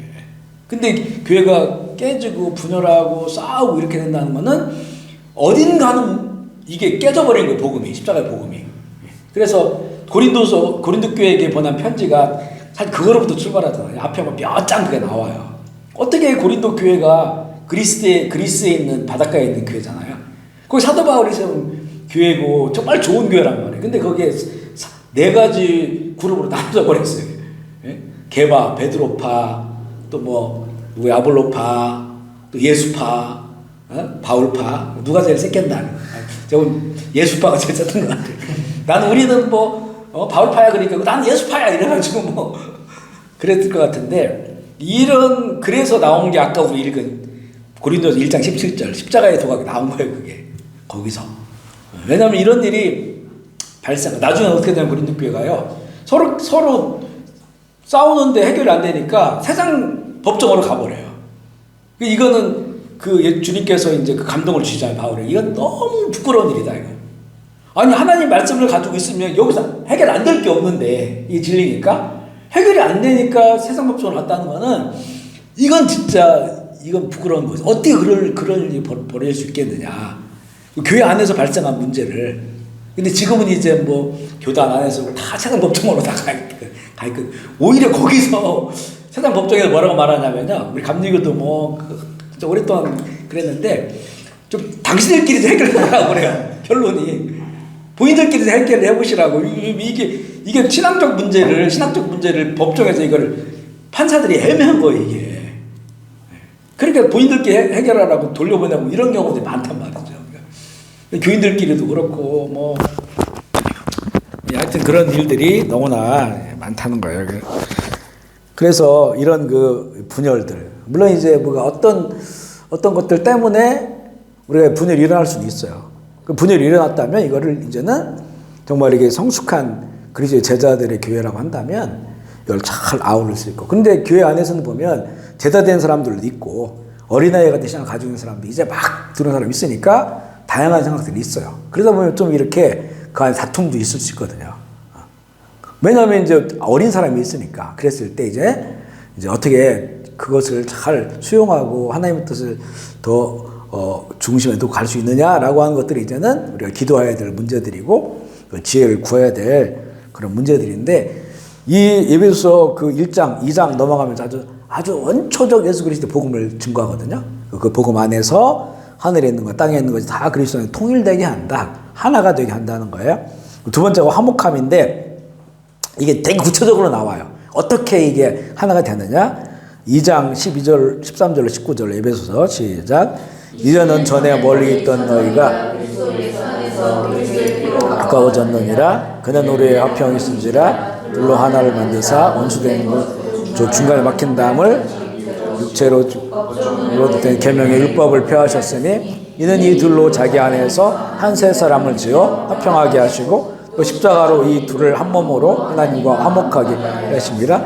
원수된 것을 십자가로 소멸하시고 또 오셔서 먼 데 있는 너희에게 평안을 전하시고 가까운 데 있는 자들에게 평안을 전하셨으니 이는 그로 말미암아 우리 둘이 한 성령 안에서 아버지께 나아가 얻게 하려 하시느니라. 그러므로 이제부터 너희는 외인이 아니요 나그네도 아니요 오직 성도들과 동일한 시민이요 하나님의 권세. 여기서 굉장히 중요한 게 뭐냐면, 전에 멀리 있었던 너희가 그리스도 예수 안에서 그리스도의 피로 가까워졌다는 거예요. 그러니까 예수를 믿는다고 하는 거는 그 피의 은혜, 죄 씻어 주시는 게, 분열과 갈등과 싸우는 거는 죄로부터 발생한 거죠. 근데 너도 그런 성향을 가지고 있던 사람들이었어. 그런데 예수의 피로 죄 씻음 받다 보니까 이제는 예수의 피라고 하는 거야. 예수 그리스도라고 하는 뭐라 할까요? 그 거대한 그 존재가 너나 나나 가장 중요한 존재가 되어버렸잖아요. 그래서 이제 예수 그리스도 안에서 하나가 되어 가까워졌다. 이걸 어떻게 표현하냐면 이렇게 되어 있어요. 그는 우리 화평인지라 둘로 하나를 만드사. 만들어지는 거예요. 예수 그리스도 안에서. 원수된 것 곧 중간에 막힌 담을 자기 육체를 허시고. 그러니까 지금 여기에 존재하는 너는 누구를 말하냐면 유대인과 이방인들을 먼저 말해요. 유대인과 이방인은 이건 하나 될 수가 없어. 철천지 원수야. 율법 여기 계명 나오죠. 율법 나오죠. 율법을 지키는 자. 그 율법을 모르고 우상 숭배하는 사람들. 이거는 하나 될 수 없어요. 그러니까 하나 되려면 이 사람들이 꺾여가지고 여기 들어와야 돼. 이스라엘 회종으로 들어와야 되는 거예요. 그 방법밖에 없어요. 그런데 이제는 이 둘로 자기 안에서 자기는 예수 그리스도야. 예수 그리스도 안에서 한 새 사람을 만들었다는 거예요. 그러니까 그 전까지는 어떤 사람이냐? 율법 안에 있는 사람들은 이스라엘 사람들. 그리고 율법 밖에 있는 이방인들이에요. 이것밖에 없어요. 두 존재. 이거는 평생 갈등하고 하나 될 수 없는 존재인데 예수 그리스도께서 유대인만이 아니고 이방인들을 위해서도 십자가에서 죽으셨다면 대속했단 말이죠. 그러니까 이제는 유대인이 예수를 믿으면 유대인이라고 하는 존재를 가지고 있지만 예수 믿는 사람이 됐어요. 이방인이 우상숭배에서는 예수를 믿으면 이제는 이방인이지만 다른 나라 사람들이지만 이제 예수 믿는 사람이 된 거예요. 그러니까 그렇게 달랐던 사람들인데 유대인도 예수 믿는 사람이 됐고 성도라고 나오죠. 이방인 예수 믿는 사람이 돼서 이 예수님께서 이들의 죄를 끌어안고 십자가에서 본인이 죽으셨잖아요. 그리고 나서 이제 새로 거듭난 잉태된 사람들이 있는 이 사람들을 한 새 사람이라고 말해요. 새로운 종족이 나온 거야. 유대인도 아니고 이방인도 아닌 새로운 종족이 탄생됐는데 그 사람들이 누구냐? 이게 그리스도인이에요. 성도예요, 성도. 그러니까 예수 그리스도를 통과하지 않으면 이런 일이 발생할 수가 없어요. 근데 이거가 일어나는 게 이스라엘에서 이거 일어나잖아요. 그죠? 이스라엘에 우리 누구죠? 김종철 감독님이 만든 용서라는 그 영화 있잖아요. 거기 보면 이스라엘의 메시아닉 주는 유대인들이죠. 메시아, 예수님을 메시아로 인정하는 유대인들, 메시아닉 주 이 교회 한 400개 있다고 했는데 그 교회에 그 팔레스타인 있는 사람들이나 아랍인들이 같이 예배드려요. 그 교회에. 그러니까 이거는 철천지 원수로 싸우던 사람들이에요. 물론 그 이스라엘 안에서 이 팔레스타인 그 사람들이나 이 아랍계 사람들이 와서 월급 받고 일해요. 근데 그렇다고 해서 이들이 전혀 하나 되는 게 아니에요. 그거는 완전 달라요. 이스라엘 사람들이 돈이 많고 농장에 있으니까 월급을 주고 사용하는 거지 이들이 뭔가 가까워지고 하나 되고 이런 게 아니에요. 그냥 이거 사업적인 거잖아요. 그런데 유대인 회당에는 유대인들만 들어갈 수 있어요. 이 아랍 사람 못 들어와요. 일반 안 믿는 여호와 하나님을 인정하는 못 들어온단 말이에요. 근데 그 교회에 보면 거기에 유대인들하고 아랍인들하고 같이 예배를 드리면서 세독식을 해요. 서로 무릎 꿇고. 그러니까 이게 예배수 2장 이게 딱 거기에서 딱 이루어지는 거예요. 그러면 그냥 인류의 역사 가운데 전혀 하나 될 수 없었던 사람들이에요. 이게 유대인과 이방인들. 근데 이 사람들이 예수 그리스도의 피로 가까워지고 하나가 되고 예수님께서 그들을 다 끌어안고 십자가에 죽으시고 그들이 다시 부활했는데 그들은 이제는 유대인도 아니고 이방인도 아니고 한 새 사람으로 창조된 거듭난 그런 새로운 종족들 그리스도인들 예수의 제자들 성도들이 되었다는 거죠. 이게 이제 십자가 도가 우리에게 주는 거거든요. 그러니까 그러면 우리는 그 정도 다르지 않잖아요. 뭐 이름이 다르고 뭐 나이가 다르고 뭐 출신지가 다르고 해도 이스라엘과 이방인들처럼 철천지 원수된 자들이 아니잖아요. 그러면 우리들은 정말 예수 그리스도의 십자가를 통과한 우리들은 그러면 어지간하면 다 서로 이해해주고 받아주고 축복해주고 용서해주고 그 길을 가는 게 마땅한데, 그런데 여기서도 보면 뭐 척전지 원수처럼 뭐 수천 년 대들을 이어온 무슨 로미오와 줄리엣 이런 원수처럼 지내는 경우가 많아. 뭐 하면 막 더 이상 말도 안 하고 막 토라지고 또 아니면 떠나고 뭐 이런 거는 보면 정말 우리의 이 예수 그리스도의 십자가에 대해 너무 우리가 너무 얕은 믿음을 가지고 있는 것 같아요. 그죠? 이 복음을 잘 모르는 거예요. 이 복음을 우리가 경험한다면, 이 복음이 주는 기적을 우리가 안다면, 유대인과 이스라엘 이방인이 같이 예배를 드리는데 세독식을 하는데, 그죠? 이게 그리스도 복음 안에 나타나는 한 세 사람의 그런 모습인데, 그죠? 그렇게 이제 하나 되게 하신다는 거예요. 여섯 번째는 이제 사도들이 전한 복음인데, 이 사도들이 전한 복음이 되게 중요해요. 왜냐하면 초대교회에 있어서 이 성경이라고 기록된 것들이 되게 많았거든요. 그걸 외경이고 위경이라고 많았었는데, 근데 이걸 어떻게 이걸 솎아내느냐, 어떤 것을 진짜 성경으로 받아들이냐 했을 때 가장 중요한 게 뭐냐면 사도들이 전한 복음이에요. 사도들이 예수님과 함께 했잖아요. 제자와 사도는 달라요. 사도가 예수님 제자이지만 사도는 12명은 가룟 유다가 아웃되고 나중에 마띠아가 들어왔죠. 이들은 이 마띠아도 나중에 사도가 됐지만 그도 예수님을 따라다녔던 사람이에요. 예수님 아는 사람이에요. 예수님이랑 함께 밥 먹고 잠을 자고 24시간 같이 있고 그 3년 동안 함께 훈련받았던 그 사람들이 예수님 제자들은 예수님을 자기가 따라올 수 있어요. 선택할 수 있어요. 사도는 예수님을 선택한 사람들이에요. 그래 12사도예요, 그게. 예수님 선택한 사도들. 그래서 그 사도들을 그들이 전한 복음, 이게 진짜 복음이에요. 예수님의 복음 진짜. 그래서 처음에 성경을 캐논이라 정경화 시킬 때 이걸 이제 좀 많은 그런 그 성경이라고 말하는 그 수많은 책들이 있는데 그 중에서 이걸 신약 27권으로 정리할 때는 가장 중요한 그 기준이 뭐냐면 이게 사도들이 전한 복음이냐. 사도들이 쓰지 않았어도 마태나 누가 같은 경우는 사도가 아니잖아요. 근데 이들은 사도들과 함께 살아야겠어요. 처음부터 끝까지. 그렇기 때문에 그들이 이 전한 복음을 사도들이 전한 그 복음이라고 하는 그 틀 안에서 그 용인된 것, 인정됐단 말이죠. 이게 가장 중요한 거예요. 그러면 사도들이 전한 복음하고 지금 우리가 예수 믿고 신앙생활 하는 것과 이게 동일한 거냐. 이걸 봐야 된다는 거예요. 사실 저는 개인적으로 이렇게 회심하게 될 때 저한테 이게 굉장히 중요했어요. 그죠? 제가 회심하면서 어떤 갈망이 있었냐면 성경의 복음을 알고 싶다. 왜냐면 그동안 신학 공부하고 막 많은 책들 읽어가면서 이게 다 오염돼 버렸거든요.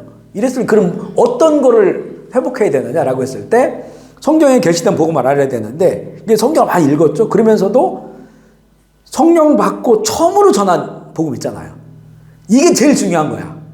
성령 받고 그분들이 외친 게 세상에 처음으로 외친 게 그게 진짜 복음이거든요. 근데 우리는 그거를 왜곡시켜버렸어요. 저 같은 경우에는 뭐 민중신학, 해방신학 이런 걸로 예수님은 구원자인데 가난한 자, 소외된 자를 위해서 오신 분이다. 그 약자들을 위한 분이다. 그러면 부자들이 기득권자들은 멸망해야 되죠. 그 사람들은. 구원의 범위에 있는 게 아니에요. 그런 건 마찬가지예요. 그러니까 그랬을 때 이제 이 부분이 이제 정말 그 진정한 성경의 복음인데, 그래서 보면 이제 뭐 많은 내용도 있겠지만 먼저 베드로와 사도들. 첫 설교가 베드로잖아요. 성령 받고 첫 설교가. 사도행 2장 36절 볼게요. 시작. 그런즉 이스라엘 온 집은 확실히 할지니 이 예수를 하나님이 주와 그리스도가 되게 아멘이시죠. 야, 이거예요. 너희들이 십자가에 못 박은 예수를 하나님이 살리신 거야. 예수님 스스로가 살아난 게 아니에요. 죽은 사람은 못 살아나요. 그죠? 하나님이 살리셔서 주와 그리스도가 되게 하셨다. 그리스도는 기름 부은 자, 구원자예요. 그리고 주는 주인 주자죠. 그러니까 우리가 믿어야 될 것은 이거예요. 이거. 예수님이 나의 구원자다. 어디에서? 죄에서 구원자. 그래서 그분이 내 인생의 주님이시다. 역사의 주님이시다. 이 두 가지는 늘 말하잖아요. 예수님은 나의 세이비어시고 그렇기 때문에 그분 나의 로드다. 근데 이게 어떻게 왜곡되냐면 그 기복신앙이나 이런 신앙에서는요. 세이비어는 좋아해요. 내가 믿기만 하면 내 죄 씻어주시고 용서해 주시니까 구원해 주시고. 근데 예수님이 나의 로드를 인정하지 않는 거예요. 그래, 이분이 예수님이 나의 주인이 돼. 내가 바뀌는데, 내가 바뀌어서 내가 예수님의 제자로 살아가야 되는데, 주인으로 인정하지 않아. 세이비어로 인정해. 구원자로는, 죄에서 구원자 인정하는데, 로드로 인정 안 해. 그러니까 이게 왜곡돼 버리는 거예요. 그러니까 교회가 정말 세상의 비난거리가 되고, 교인들이 막 그냥 세속화되고 이런 거죠. 여기 분명한 거예요. 예수님은 그리스도와 주가 되겠다. 그리스도는 세이비어다. 구원자, 죄에서의 구원자. 그리고 주는 그렇기 때문에 그분이 내 인생의 주님이십니다. 주님이시니까 내가 그걸 종이지, 내가 따라 사는 거지. 내가 주님이 나를 따라 사는 게 아니죠. 그죠? 바로 이게 명확한 사도들이 전한 복음이다. 사도행전 3장 15절 읽어볼게요. 시작. 생명의 주를 죽였도다. 그러나 하나님이 그를 살리셨으니 우리가 잘 명확해요. 이건 죽은 자는 말이 없는 거예요. 죽으면 아무것도 못해. 이게 예수 진짜 죽으신 거예요. 하나님이 그를 죽은 자가 살리신 거다. 앞서 얘기하는 그 죽음과 부활의 영광이 하나님이 하시는 일이다 라고 하는 것이고, 죽는 건 우리가 죽음의 길 가지만 살리시는 건 하나님이 하시는 거다. 사도행전 4장 10절 시작. 너희와 모든 이스라엘 백성들은 알라. 너희가 십자가에 못 박고 하나님 죽은 자 가운데서 살리신 나사렛 예수 그리스도의 이름으로 이 사람이 건강하게 되어 너희 앞에 안전병이를 일으켰을 때 그때 연결된 거거든요. 똑같죠? 너희가 십자가에 못 박고 하나님이 죽은 자 가운데서 살리신 분, 그분이 예수 그리스도다. 그러니까 복음이 여기에 딱 들어있는 거예요. 십자가의 죽으심과 하나님이 살리신 부활 들어있다. 사도행전 4장 12절 시작. 다른 이로서는 구원을 받을 수 없나니 선한 사람 중에 구원을 받을 만한 다른 이름을 우리에게 주신 일이 아멘이시죠. 이 창조주께서 구원받을 이름을 하나밖에 안 주셨어요. 지구에 태양이 하나밖에 없는 것처럼 충분하잖아요. 하나면 두 개 있으면 다 타버리지. 충분히 줬단 말이에요. 그런데 우리 지금 이 신학이나 신앙의 문제는 뭐냐면 다원주의죠. 다원주의. 우리도 예수 믿으면 구원받지만 너희도 구원받을 수 있어. 너희들이 믿는 거 잘 믿으면. 이건 성경에 계시된 복음이 아니죠. 사도들이 전한 복음이 아니에요.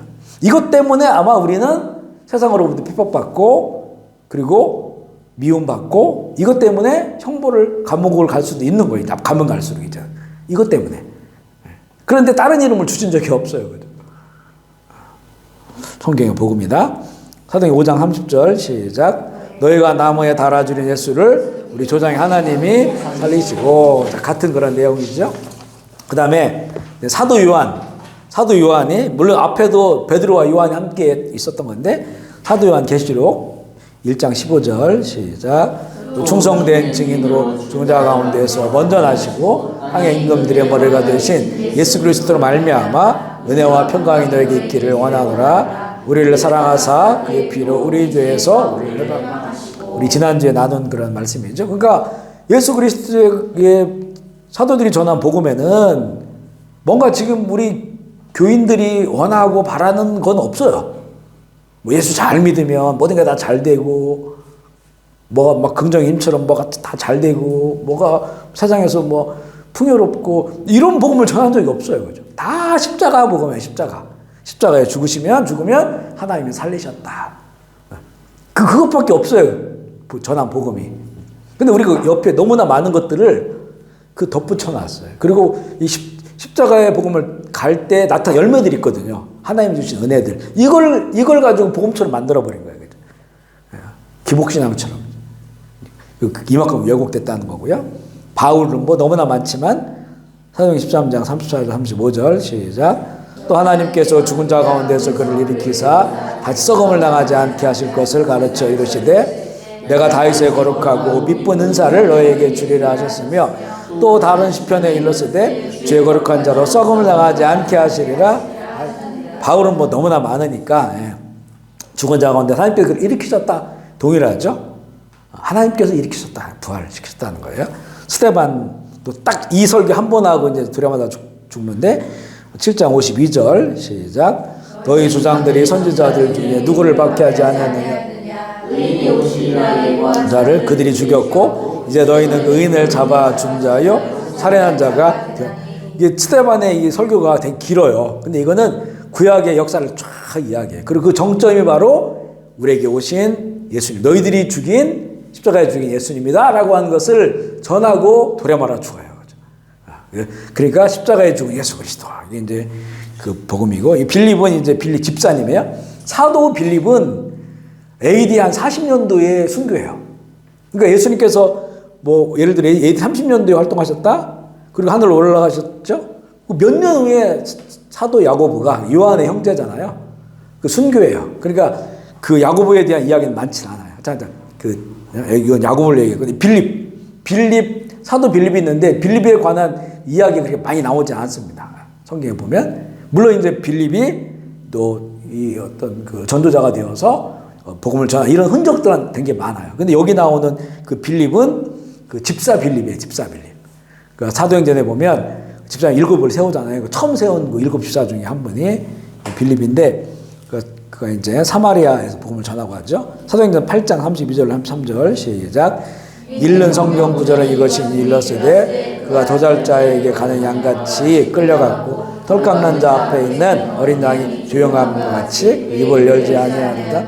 그가 굴욕을 당했을 때에 언다하지 못하였으니 누가 그의 세대를 말하기요 그의 생명이 땅에 빼앗깁니다. 이 내용을 알죠. 여기는 이제 그 오순절 때가 되니까 이디오피아에 있는 아주 되게 그 중요한, 그러니까 왕 다음에 있는, 여왕 다음에 있는 그 국가의 이제 재무를 담당하는 그런 그 사람 내시죠. 내시가 오순절을 지키러 왔어요. 그러니까 이 사람은 그 이방인이지만 여호와 하나님을 경외했던 사람이죠. 오순절을 지키고 돌아가는 길에 이사야서를 읽게 됐어요. 근데 딱 53장이에요.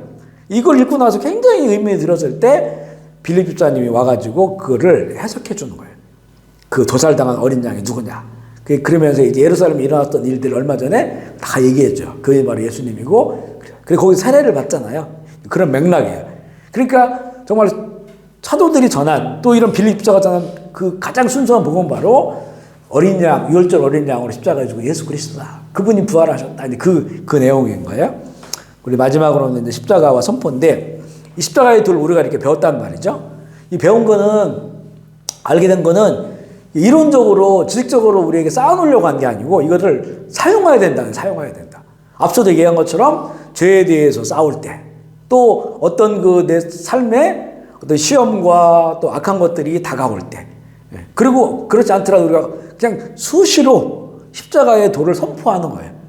그랬을 때 우리의 삶의 환경이, 영적 환경, 혼적 환경, 육적 환경이 변화돼요. 이거를 잘해야 되는 거예요. 계속 선포하고 다니는 거예요. 우리는 또 선포하고 또 선포하고, 나를 향해서 또 저도 이제 새벽 기도할 때 한 번씩 몸이 안 좋고 하면 제가 머리에 탁 올려놓고 앞에 이사야 53장 그 3절 4절 그 말씀 있잖아요. 그가 찔림은 우리의 허물을 인하며 상함은 죄악을 인함이라 징계를 받음으로 내가 평안을 누리고 세상에 맞아 나음을 입었던 내 머리끝부터 발끝까지 어린 양, 유월절 어린 양 예수의 피로 나를 씻어주시고, 지금 이제 마음도 더 건강하게 해주시고 몸도 건강하게 해주시고, 주일 감당할 수 있도록 영혼이들 맑게 해주시고, 혼자 막 이렇게, 이게 이제 선포하는 거죠. 십자가에 살아있으니까. 그 꾸준히 그렇게 하고 살고 있는 거예요. 이게 이제 필요한데, 지금 우리 그 신앙인들은 이걸 선포를 너무 안 해, 이거를. 알고는 있는데, 이걸 사용해야 되거든요. 주님 오실 때까지는. 계속 사용해야 되는데, 이걸 사용하지 않는 거예요. 사용할 때, 그 십자가의 능력이 나타나는데, 십자가 아무리 능력이라고 해도, 십자가의 도가 능력이라고 해도 이걸 안 사용하니까. 그러니까 뭐, 사단의 권세는 점점 세지고, 마귀 권세는 세지고, 이거 힘이 있어, 파워가 있는데, 눌리는 거예요, 자꾸 그게. 그래서 선포해야 된다. 고린도서 1장 23절 읽어볼게요. 시작. 우리는 십자가에 못 박힌 그리스도를 전하니 유대인은 꺼리는 거리요 이방인들은, 그러나 우리는 십자가에 못 박힌 그리스도를 전한다. 프리칭이에요. 전하, 선포하는 거예요. 그죠? 가르치기도 하고 선포하기도 하고, 누구를 가르치려고만 하는 게 아니라 나를 위해서도, 앞서 얘기한 내 영혼아 주를 찬양하라, 나에게도 계속해서 자극을 주는 거예요. 자극을 주고, 십자가의 도를 자극을 주고, 또 깨어나게 하고, 그래서 십자가의 도를 가지고 살아나갈 수 있도록, 승리할 수 있도록 하는 거죠. 십자가의 도의 양면이 있어요. 죽음과 부활을 선포하는 거예요. 죽음도 선포하고 부활도 선포하고. 디모데후서 2장 8절 시작. 내가 전한 복음대로 다윗의 씨로 죽은 자 가운데에서 예수 그리스도를 기억하라. 기억하라는 게 막 생각하고 그분을 자꾸 말하고, 그렇죠? 우리의 이 기억 안에서 끊임없이 이게 생각나야 되고, 또 그 입술로 고백하고 선포해야 되고 찬양해야 되고, 우리의 전한 복음대로 우리에게 기쁜 소식 주셨으니까 그거를 자꾸 말하고 생각하고 여기고 이렇게 살라고 하는, 그랬을 때 이제 두 가지예요. 나의 죽음을 선포하고, 그리고 내가 죽었을 때 하나님께서 나를 부활하실 것을 또 믿음으로 선포하고, 그 죽음과 부활의 생명이 내 삶에 계속해서 반복적으로 경험되어지고, 이게 이제 복음을 경험하는 거죠. 체험되어지고, 이것을 또 나만이 아니고 우리가 내 영향력을 줄 수 있는 사람들 있잖아요. 남편과 아내에게, 자녀들에게 자꾸 이렇게 선포하는 거예요. 제일 좋은 기도가 복음을 붙잡고 기도하는 게 제일 좋아요. 우리가 우리 자녀들 막 축복해 줄 수 있잖아요. 하나님 지혜를 주시고 또 이렇게 명철을 주시고 막 할 수 있어요. 근데 우리에게 가장 강력한 그 힘은 뭐냐? 십자가의 도가 능력이라고 했잖아요. 주님, 우리의 자녀들이 예수 그리스도의 십자가의 능력으로 선포하노니 우리 자녀들 안에 있는 어둠을 떠나가게 하시고, 또 시험하는 모든 것들은 떠나게, 만지지도 못하게 해주시고, 십자가의 능력으로 예수 그리스도의 보혈로 또 거기서 얻는 그 전인 구원, 전인 치유가 일어나게 해달라고, 그렇게 이제 우리가 선포할 수 있는 거죠. 세 번째, 십자가에 헛되지 않도록 이제 살아야 된다. 그리고 1장 17절입니다. 시작. 그리스도께서 나를 보내심은 혈을 불러하려 하심이요 오직 복음을 전하게 하심이로되 말의 지혜로 하지 아니함은 그리스도의 십자가가 헛되지 않게 하려. 아멘이시죠? 우리가 살아가는 거는 십자가가 헛되지 않게, 그리스도의 십자가 헛되지 않게. 그래서 어떤 분들이 이제 고백할 때 나는 내 삶이, 남은 삶이 이제는 우리 정말 그리스도의 십자가 헛되지 않는 그런 삶을 산다. 사도 바울은 그것을 나에게 십자가의 흔적이 있다, 예수의 흔적이 있다, 이렇게 이제 표현을 합니다. 그래서 그 십자가에서 흘리신 예수 그리스도의 그 피의 값에 부끄럽지 않도록 내가 좀 살겠다. 이게 개인적인 고백들이죠. 십자가가 헛되지 않는 삶을 살겠다. 이렇게. 그리고 우리의 그 생명의 값이 그거잖아요. 우리가 태어날 때 막 가난한 집에 태어날 수도 있고, 또 자존감이 떨어질 수도 있고, 나는 뭐야, 나는 왜 이렇게 살았어, 이럴 수 있지만, 그건 이제 세상적으로 보는 것이고, 진짜 나를 보니까 그 귀하신 하나님께서 나를 사랑하셔서 나의 목적값이 나를 살리시기 위해서 자기의 생명을 십자가에서 던지신 그 값으로 내가 살아난 거잖아요. 그 얼마나 하나님 나를 존귀하게 보는지, 그죠? 이거는 우리의 자만이나 교만이 아닌, 내가 하나님 앞에 살아있는 자로 내가 깨닫는 거, 내가 누군지. 이것이 또 우리의 어둠을 이겨나가게 해요.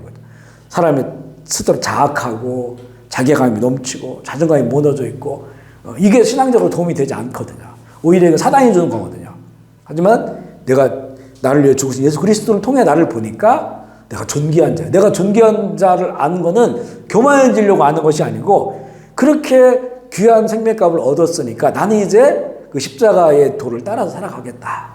주님이 내 인생에 이제 주가 되신다, 예수님이. 이렇게 고백하며 살아가는 삶의 이유가 된단 말이죠, 그게. 그래서 십자가가 헛되지 않는 그런 삶을 살아가는 것에 대한 그런 선포가 필요합니다. 마무리하고요.